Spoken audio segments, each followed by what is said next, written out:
Welcome to the new series of the adult education on this Zoom webinar, which is called Shabbos Inside Out. Shabbos is that beautiful island of serenity, that step out of the creation into the Creator. And in this series, we're going to have a look at Shabbos, not only at its laws and customs, but specifically, and in addition to its mystical perspective. What is the Chassidus, the Kabbalistic, the inner dimension of Shabbos? So in order to do that, we actually need to start at the beginning. And at the beginning is a close inspection of the scriptural verses of the Pesukim in the Torah and in the Tanakh that speak about Shabbos. Now, I know a lot of people call it Shabbat, some people call it the Sabbath. I'm going to use Shabbos because that's the expression which I'm most familiar with, and that comes, so to speak, straight off the tongue. We wish each other a very good Shabbos. So let's start, as we said, right at the beginning. In Bereshis, in the very first parsha of the Torah tells us as follows. In 6 days, God created the world, and on the seventh day, Vayechulu hashamayim v'ha'aretz v'chol tzava'am. Heaven and earth and all their hosts were completed. Vayechal Elokim bayom hashvi melachta asher asa. And with the seventh day, Hashem, God, finished all the work that he had done. Vayishbois bayom hashvi. He rested or ceased from doing work on the seventh day. Mikol malachtoi asher asa, from all the work which he had been doing. Vayevorech Elokim es yom hashvi vayikadesh oseh.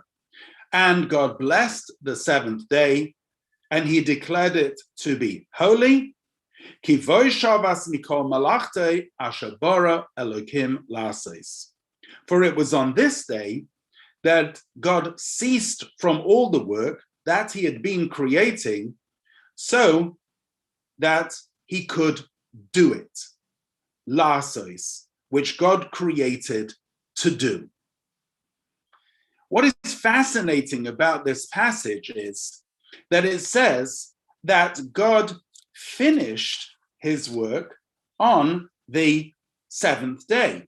Now we know that the seventh day is a day of rest. In what respect did he finish his work on the seventh day? So our sages of blessed memory says there was something missing. What was missing? Menucha, tranquility, calm. Ba Shabbos, ba menucha. When Shabbos comes, so too with it comes that menucha, that rest, that tranquility. That's the island of serenity that we just mentioned. Magically, when the ladies light the Shabbos candles, when we usher in the holiness of Shabbos, there descends that atmosphere of calm, of rest, of peace, of Shabbat Shalom, of the peace and serenity and tranquility of Shabbos. Now, the Torah specifically says that he rested from all melachtoi asher asa, the work which he had done. So the Torah makes reference here to the idea of melacha. Melacha meaning work. And that indicates that during the 6 days of creation, God worked in making the world. Also in this passage, we have God's blessing conferred on the Shabbos day. And of course, we're not told what the blessing was, but Rashi, the great commentary, says that it was blessed with a double portion of the manna. In other words, later on, when the Jewish people would come out of Egypt, out of Mitzrayim, they didn't have food in the desert, and Hashem fed them miraculously with the manna. And, as we will learn later, a double portion of manna came on Friday, so that they wouldn't have to go out on Shabbos to collect the man. Rather, it was sanctified and blessed by a double portion of manna on Friday. So that is the opening Pesukim, verses which talk about Shabbos. And it tells us Shabbos was the day that Hashem rested from creation. We now move on to the next reference about Shabbos, which is in the parsha of Veshalach, which we just made reference to beforehand. The Jews had come out of Egypt, crossed miraculously the Red Sea, and now they ran out of provisions. So they complained to Moshe Rabbeinu, and Moshe miraculously tells them that they're going to be fed day by day by the man. They had to collect only a specific amount each day. The next day it had disappeared. And on Friday, a double portion of man was going to be given. So Moshe says like this to them. He says, tomorrow, in other words, it was Friday, is going to be a day of rest. God's Shabbos. Bake what you want to bake, cook what you want to cook, and whatever you're left over, put aside carefully until tomorrow. Some people actually went still out to gather them on Shabbos morning, but they found nothing. So God said to Moses, how long will you refuse to keep my commandments and my law? You must realize that God has given you the Shabbos. And that is why I gave you food for 2 days on Friday.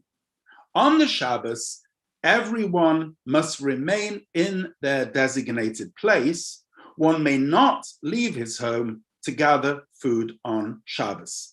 And so the people rested on Shabbos. It's an interesting, the Hebrew reads, Re'u, see, ki Hashem nosan lachem ha-Shabbos. There was a clearly demonstrated sign that Shabbos had been sanctified, in that the manna fell every day of the week. On Shabbos, it didn't come. A double portion was given on Friday. And of course, to commemorate that double portion of man, we have two chalot on Friday night to remind us that a double portion of man was given on Friday. And of course, the reason why we cover the challah, there are two reasons given. One reason is because we're going to make the blessing of wine before the bread. Technically, bread should be blessed before wine. So we cover the bread so that it shouldn't be embarrassed by the blessing that we make on the wine before the bread.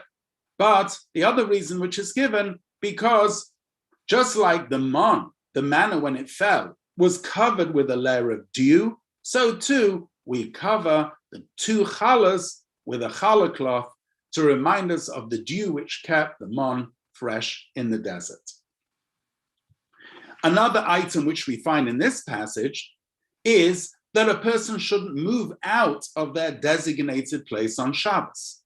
This is what we call Tuchum Shabbos, the extent that a person may actually go out of their place on Shabbos.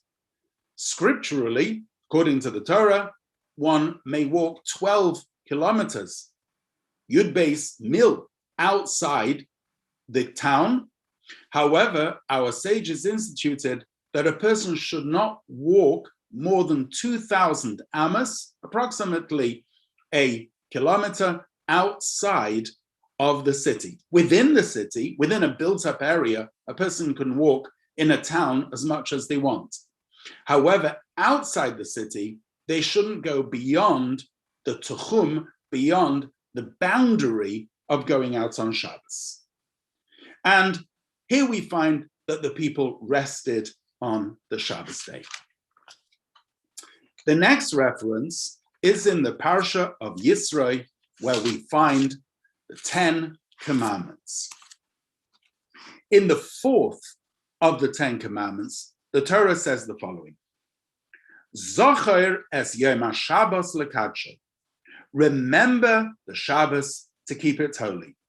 Sheishes yomim tavoid, you should work for 6 days. V'yosisa kol malachtecha, and do all your work. V'yoyim hashavi'i, but on the 7th day, Shabbos l'Hashem elakacha, it should be a Shabbos for Hashem. Lo yisasa chol malacha, you should not do any work. Ata, you, uvincha, your son, uvitacha, your daughter, avdecha, your servant, v'amoscha, your maidservant, uvehemtecha, your animals, v'gerecha asher b'sharecha, or the gerim in your gates, the foreigners or the strangers in your gates. Why? What is the reason? Because Hashem made the world, the heavens and the earth, in 6 days. The sea and everything which is in it. And he rested on the 7th day. Al Kain, therefore, Beirach Hashem es Yom HaShabbos vayikadsheu, God blessed the 7th day to make it holy. So, in the account of the 10 Commandments, what do we see? First of all, Zocher es Yom HaShabbos. We need to remember the Shabbos day.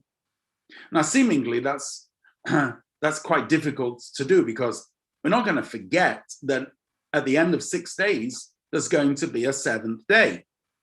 What does it mean to remember the 7th day? So our sages interpret it, Zochreu b'kniksasoi u'b'yitziasoi. We need to make a mention of it. We need to proclaim its inception and its exit. In other words, when Shabbos comes in, we need to make a verbal declaration of the sanctity of Shabbos.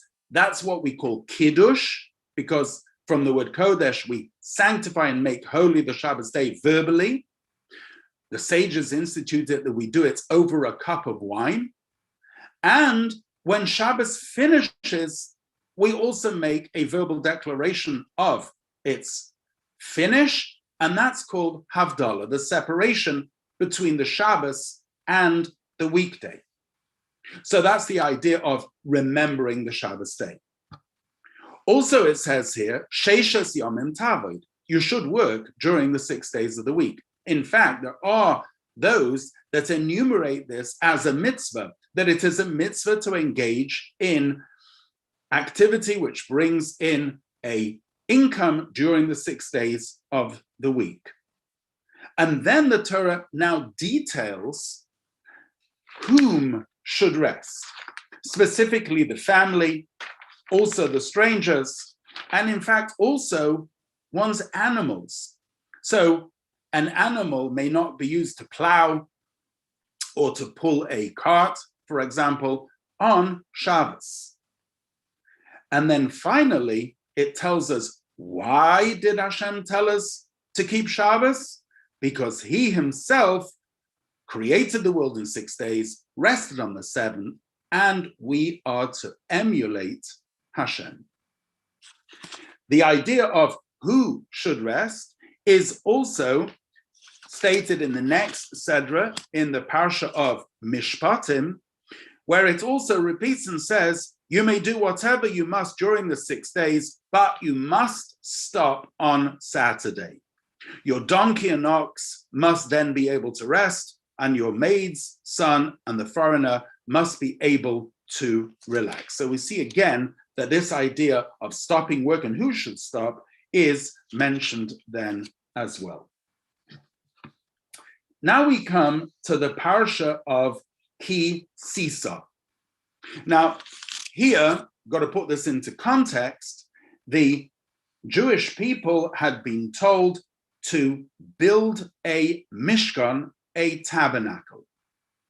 And this tabernacle was a place where the Shekhinah, where the divine presence would rest.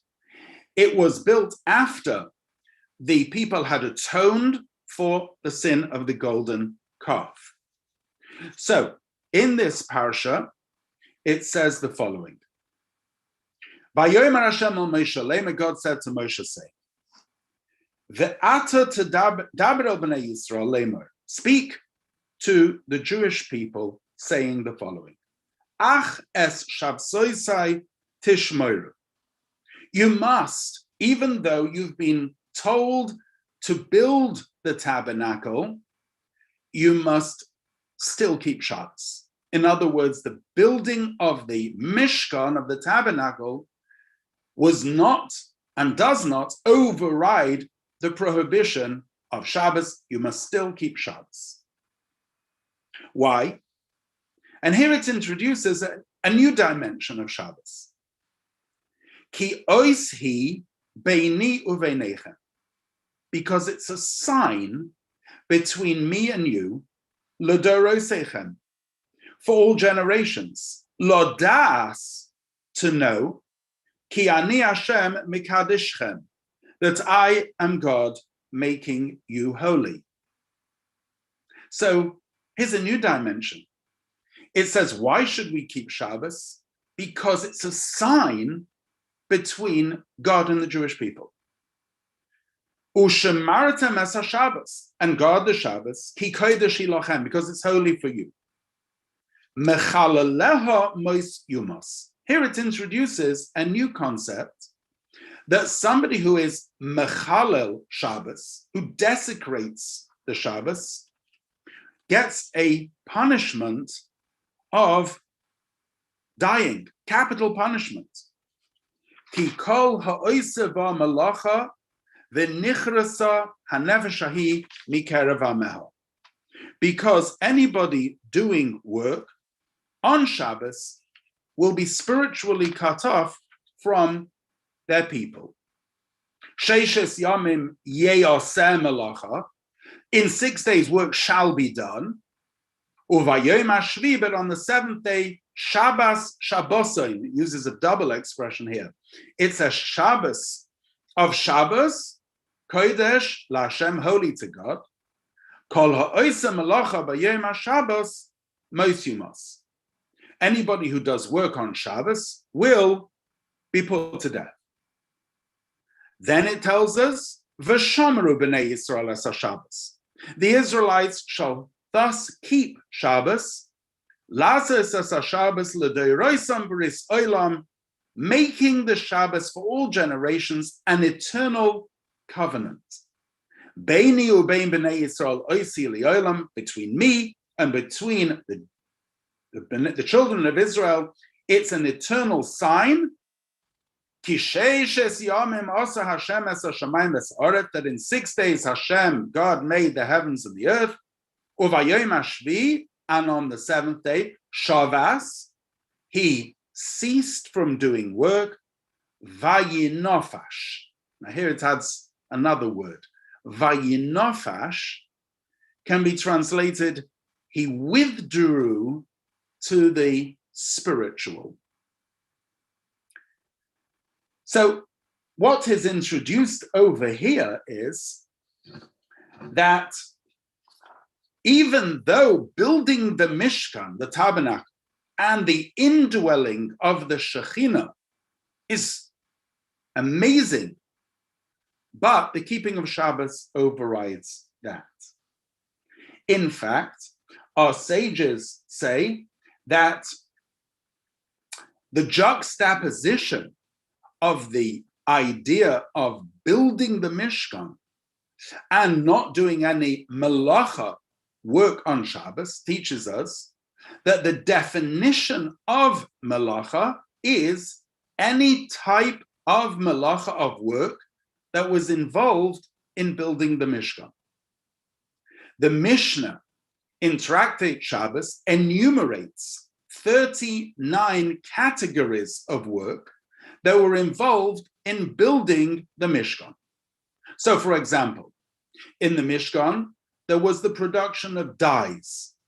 In order to produce dyes, one needs to produce fire, one needs to cook, one needs to dye, etc.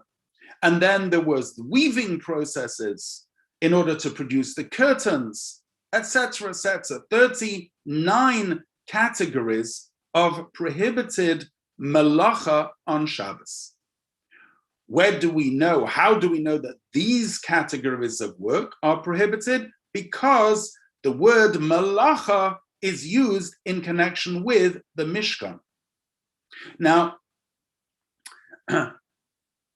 what we need to do when we look at Shabbos is to understand that melacha doesn't mean hard work that we would understand necessarily hard work. So, for example, on Shabbos, it is permitted to move around chairs in a room, even though if you're moving 100 chairs around in order to set up, for example, a hall for a Shabbos meal, it's quite hard work. And if you carry, however, a small light item from a private domain to a public domain or vice versa, if there is no eruv, that is considered work. So therefore, we cannot define work on Shabbos as physical labor. Rather, we must define melacha on Shabbos as the categories of work that were done in the construction of the Mishkan. And that is something which we need to understand. What is this correlation between the Mishkan, the tabernacle, and Shabbos? Let's go further. In the Sedra of Vayakhel, Moshe assembles the entire community and says to them, this is what Hashem has told you to do. In fact, in these two Sedras of Vayakhel and Pekudei, Moshe has already received the instruction from God to build the tabernacle, the Mishkan, and here he's giving over these instructions to the people.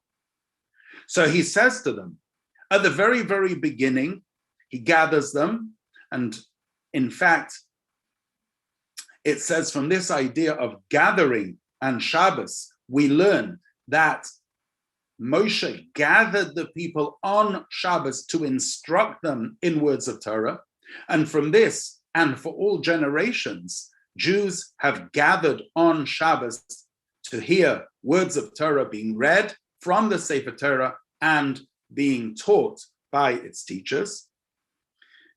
So here it says, Moshe says to them again, Sheishes yomim te'aseh melacha.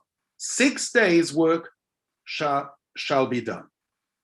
Uvayom hashvi, but on the 7th day, yilochem kodesh, it should be a holy day. Shabbos Shabbosin LaHashem, a Shabbos of Shabbos to Hashem.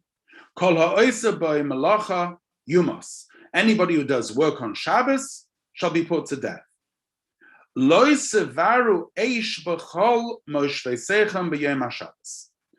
One should not kindle a fire in all your dwelling places on the day of Shabbos. Here there's an additional thing.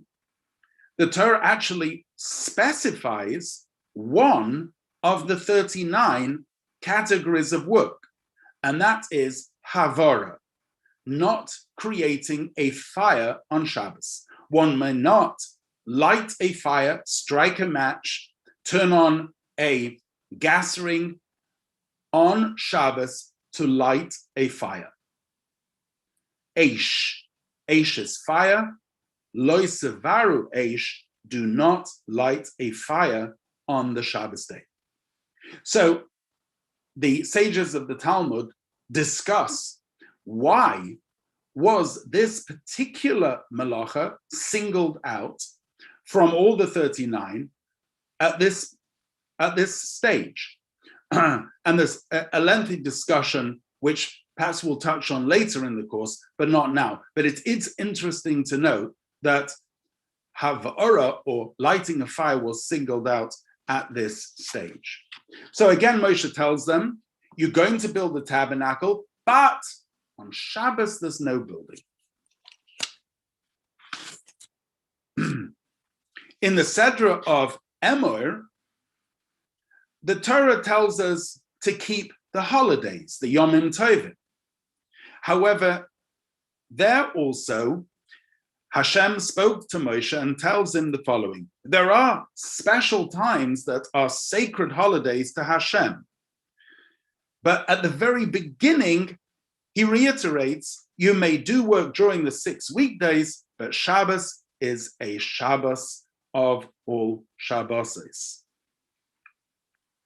Kol malacha le'se'asu, work shall not be done. Shabbos hi l'Hashem b'chol moshvei seichem, wherever you may live, it's God's Sabbath. So again, even if there is a clash, for example, between Shabbos and a festival, the laws of Shabbos override that of a festival. In fact, the only festival somewhat that overrides Shabbos is Yom Kippur, when we fast even on Shabbos, and that's because Yom Kippur is also called a Shabbos even of the Shabbos. If we go forward to the Sedra of Shlach Lecha, we find an interesting episode. It says that while the Israelites were in the desert, they discovered a man gathering sticks on the Shabbos. The ones who found him gathering sticks brought him to Moshe, Aaron, and the entire community, and they put him under guard because it wasn't specified what should be done to him. And it says that he received the penalty of the capital punishment for Shabbos violation for gathering sticks. Now, the question, of course, is what was he doing gathering sticks, and why, by gathering sticks, does this incur the death penalty? And why should the death penalty in general be leveled for somebody who doesn't keep Shabbos? Yes, that's what the Torah says, but why is it such a severe penalty? When we actually have a look in Chassidus, in the inner dimension of the Torah, we actually have a fascinating rationale for this, as we'll learn later in the course. We're now going to go forward to the parsha of Va'eschanan. The 10 Commandments are recorded twice in the Torah, once in the Sedra of Yisro and once in the Sedra of Va'eschanan. So let's now read the 4th commandment as it's recorded the second time in Deuteronomy in the Sedra of Va'eschanan. Here the Torah says, Shomer es yom HaShabbos l'kadsho, guard the Shabbos day to keep it holy. And of course, the sages immediately comment, well, hold on a minute. In the first set of the 10 Commandments, it says, Zocher, remember the Shabbos day to keep it holy. In the second set, it says, Shomer, God. So which did God say? Did he say Zocher, or did he say Shomer? So the sages say, he said them both simultaneously. What was written on the tablets of stone? So the sages say on the first set of tablets that was broken when Moshe came down from the mountain, there was written Zocher, and on the second set was written Shomer. Zocher actually refers to the positive aspects of Shabbos, and Shomer tells us to stay away from the prohibitions of Shabbos. So guard the Shabbos day to keep it holy, kashat sivcha Hashem Elokecha, as God has commanded you. Sheishes yamin tavod, you should work for 6 days. V'yasisa kol malachtecha, you should do all your work. V'yoyim hashvi Shabbos l'Hashem Elokecha, the 7th day is a Shabbos for God. Lo yisasa chol malacha, you shouldn't do any work. Ato you, uvincha, your son, uvitecha, your daughter, v'avdecha, your servant, v'amasecha, your maidservant, v'shorcha, your ox, v'chamorcha, your donkey, v'chol behemtecha, all your animals, v'gercha she'b'sharecha, the strangers who are in your gates, leman yanuach avdecha v'amoscha kamocha, so that your servant and your maidservant should rest just like you. And then it says something fascinating. V'zacharta, you should remember, ki eved ha'isa b'yeretz Mitzrayim, that you were a slave in Egypt. Vayotziacha Hashem elokach misham, and God has taken you out of there. Biyod chazaka, with a strong hand, uvizroya nutuya, and an outstretched arm. Al kain, therefore, sivcha Hashem elokacha lases esiyam haShabbos. God has commanded you to keep the Shabbos day. What is fascinating about this is that a completely different reason for keeping Shabbos is given in the second set of 10 commandments than the first. In the first, it says the reason we keep Shabbos is because God created the world in 6 days, and on the seventh day he rested, and so too he commands us to rest on the seventh day. In the second set of commandments, it says that the reason we keep Shabbos is so that you, your son, your daughter, everybody should have a rest. Even your servants and your maidservants, they should all rest, because you were slaves in Egypt and Hashem took you with a strong hand out of there. That seems to be a very different reasoning and rationale than the first set of 10 commandments. Why the change?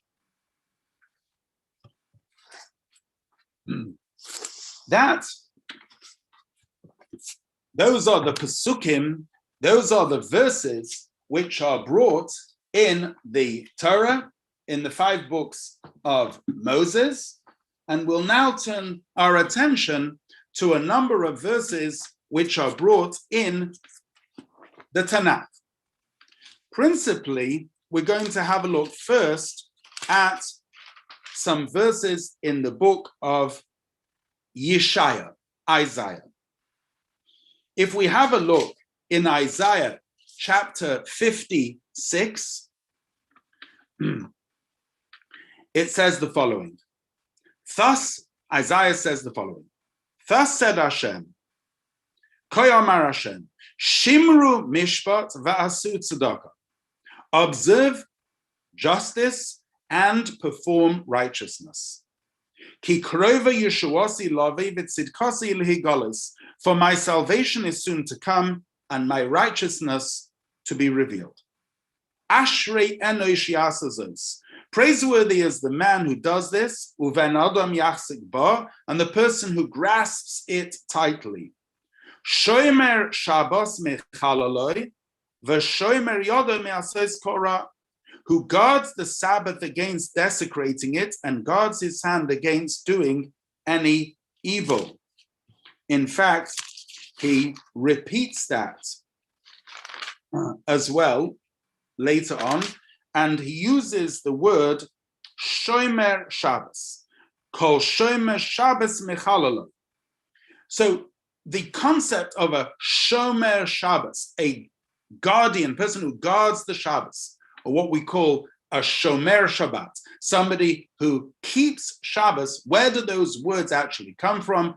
They come from the verse in Yeshaya. And Yeshaya tells us that somebody who is Shomer Shabbos, that person is praiseworthy. Finally, in Yeshaya chapter 58, we have a fascinating reference to Shabbos by Yeshaya, and he says the following. This is chapter 58, verse 13. Im toshiv mishabos raglacha. If you restrain your foot because it is the Sabbath, asois chafotzecha b'yom kodshi, refrain from accomplishing your own needs on my holy day. V'korasa la Shabbos oneg, and if you proclaim the Shabbos a delight, the word oneg means a delight, likdosh Hashem, and the holy day of Shem, mechubad, is honored, v'chibadetoi me'asos derachacha, and you honor it by not engaging in your own affairs, mimtzoi cheftzecha v'daber dover, from seeking your own needs or discussing the forbidden, oz, then tisanag al Hashem, you will delight in Hashem, and I will mount you astride the heights of the world. I will provide you the heritage of your forefather Jacob, for the mouth of Hashem has spoken. Here, Yeshaya introduces us to some very new concepts. He talks about oneg and kavod. Oneg means delight, and kavod means honor. How do we delight in Shabbos, and how do we honor Shabbos? Our sages tell us that the delight to which Yeshaya is referring to is to delight in Shabbos by eating good food and drinking good drink. In fact, as we will learn later, on Shabbos, a person should expend money in order to delight and have a wonderful Shabbos by placing foods of delight on the Shabbos table. How does one honor Shabbos? With clean and special clothing for Shabbos. So, in addition to anything that has been stated until now, Yeshaya adds that Shabbos has an element of oneg, of delight, and of kavod, and of honor. In addition, we're told that the walking on Shabbos should be different than the weekday. Our dibur, our speech on Shabbos, should be different than on the weekday. And we shouldn't discuss mundane business on Shabbos. So to wrap it up all together, the Torah starts off by telling us that Hashem created the world in 6 days, and on the seventh day he rested. He asked us to emulate that by working 6 days a week, but on the seventh day not to do any malacha, to rest, to withdraw into the spiritual. As we said at the very beginning of the class, to get and move into our island of tranquility, to step out of the creation into the creator. We're told that Shabbos has a punishment, a capital punishment for those who desecrate the Shabbos. And that's something which we need to understand. Why is it that there's such a strong punishment given for somebody who is mechalel Shabbos, who desecrates the Shabbos? And also we need to understand, what does the word chilul or mechalel mean? What does desecration of Shabbos constitute? And why is it so, so harshly treated? Then we have a concept that Shabbos is an eternal covenant between God and the Jewish people, and that it's a sign between us. And then we have another concept in the second set of the Ten Commandments, that Shabbos is a day on which we are to rest in order to give our family and our servants a rest. Why? Because we were servants in Mitzrayim, in Egypt, and God took us out of there. And finally, we have introduced by the Novi, the prophet Yeshaya, the concept of oineg, of delighting in Shabbos, and Conferred and honoring Shabbos. And Yeshaya adds that somebody who honors the Shabbos and delights in the Shabbos will have a tremendous reward. In fact, our sages say that all their sins are forgiven and they are saved from the judgment of Gehinnom. To understand all of that, what we need to do is to go into the pnimius, the inner dimension of the Torah, which in Chabad is laid out beautifully in the Chassidus of Chabad, in Chabad Chassidus, and Be'ezras Hashem, in the coming talks and shiurim, we will be rolling out the whole inner dimension, Shabbos inside out, from the inside outwards, so that we'll understand Shabbos from a completely fresh and new perspective. That doesn't take away from anything that anybody has been doing until now, but it will give fresh perspective.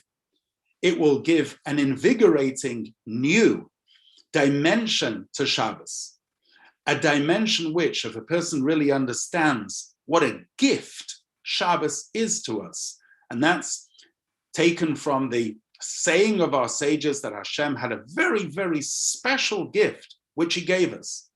And when you receive a gift, you have to appreciate it. And in order to appreciate Shabbos properly, you have to realize what a huge and tremendous impact it can make on you, on your family. And then you see it as a gift. You see it not for what you can't do on Shabbos, but how it maneuvers you into this beautiful island of serenity, this withdrawal into the spiritual, this commitment to spend time differently than what you do during the week, to speak differently, to engage with others differently, to learn differently, to socialize differently, and to live on a much higher and beautiful level, something which our sages call a taste of the world to come. We look forward to seeing you at further classes, please God. Be'ezrat Hashem.